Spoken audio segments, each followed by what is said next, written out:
bunch of time talking about tight ends if we wanted to.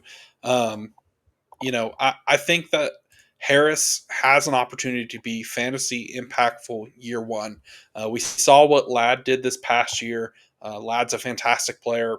It's no discredit to him. I think he remains a high end fantasy asset, regardless of the format, redraft, dynasty, doesn't matter. But Tre Harris has a role where he can step in and be that X on the outside. He's different than Ladd McConkey. They do different things. And Harris excelled at Ole Miss, and he really did it in a short period of time. He only played 8 games last year, and he was still first team All SEC. He had 1,000 yards. He's a fantastic player, man. I can't speak enough about him. I know I talked a lot during our offseason rookie stuff, but going forward, there's a lot to like about Justin Herbert and what his offense gained and what he can get going for him. So there's a lot to like for me. Yeah, and we talk about an immediate impact. Tre Harris does have the ability to have an immediate impact. I do Mhm. truly believe that. I mean, Joshua Palmer, I mean, is now gone, and I mean, I get it. You know that I'm not saying he was amazing, but when we talk about vacated targets, in that offense, right? Quentin Johnson was borderline at 100 targets last year, right? He had 91. Joshua Palmer had 65. Will Dissly had 64. Stone Smart had 19, right? I mean, there are targets to go around. Now I get it. It's likely a run first offense, and that worries people. And I'm not going to sit here and say that that shouldn't concern you, but he should. I mean, if you figure Joshua Palmer 65 targets is now out the window, maybe you give 40 of those to Ladd, right? I think Ladd very, very likely can give you 140 targets this season, right? So that's actually about 30. Let's call it he'll get to 142. That's 30 targets from Joshua Palmer. The other 35, let's just say, go to all let's give them all to Tre Harris. Quentin Johnson at 91. If you cut Quentin Johnson down to, let's just say, 60 or 55, right? Now you're talking, if all those go to Tre Harris, now you're looking at him getting 70, right? And then maybe Will Dissly, who had 64 targets. I don't think he does that again. There are targets to go around, but again, the concern is, right, it's a run first offense, but there's some no names that got targets in this. Darius Davis had 17, Simi Fekoko, I don't even know who that is, had 16. Jalen Rager had 12. Hayden Hurst had 13. DJ Chark had 10. Like, there are places you can make up for where those targets were going to absolute no name players.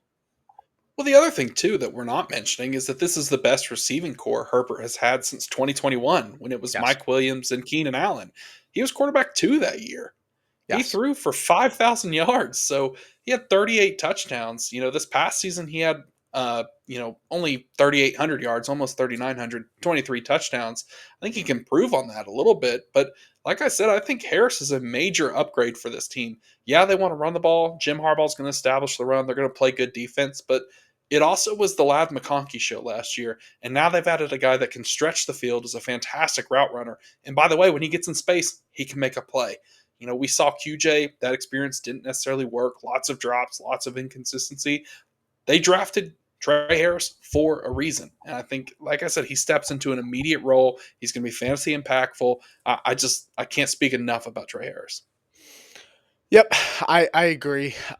So let's move on to the back end of this round. A lot of rookie wide receivers. This entire round, actually, if you include Tre Harris, because this last pick hasn't gone in the last 12, we've seen one, two, three, four, five rookie wide receivers.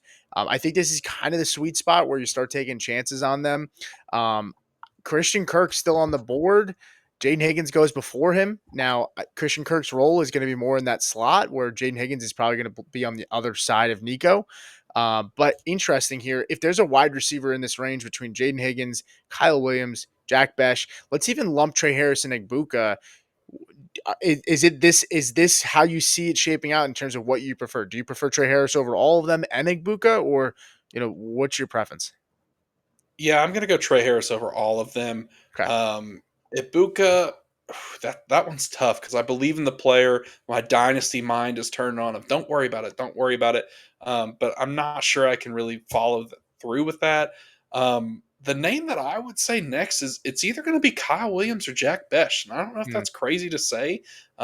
I like Higgins a lot. I know me and you were both in on him prior to the draft. We watched some Iowa State tape together and talked a lot about his big frame while still being athletic. And that's going to be great for CJ Stroud. But I just have some concerns with Nico being there, Joe Mixon being there. They added his teammate, Jalen Noel, who's also a fantastic player out of the slot. And they have Christian Kirk. So there's just so many weapons that I think that might hamper his development early, and it might take a year or two for him to really grow into that role. Whereas Kyle Williams, I think there's a world where he steps in and is the wide receiver one for this team. Yes, Diggs is there, but who knows? There's lots of question marks with Diggs right now. Jack Besh, he steps into an immediate role in Las Vegas. He has a chance to be the leading wide receiver on this team. Jacoby Myers is there. No discredit to Jacoby. But Jack Besh is a tough guy, kind of that Puka Nakua role. I hate comparing people to guys like Puka, but it's true. He plays like that. Yeah. Yeah, I took Besh there. There I go back to back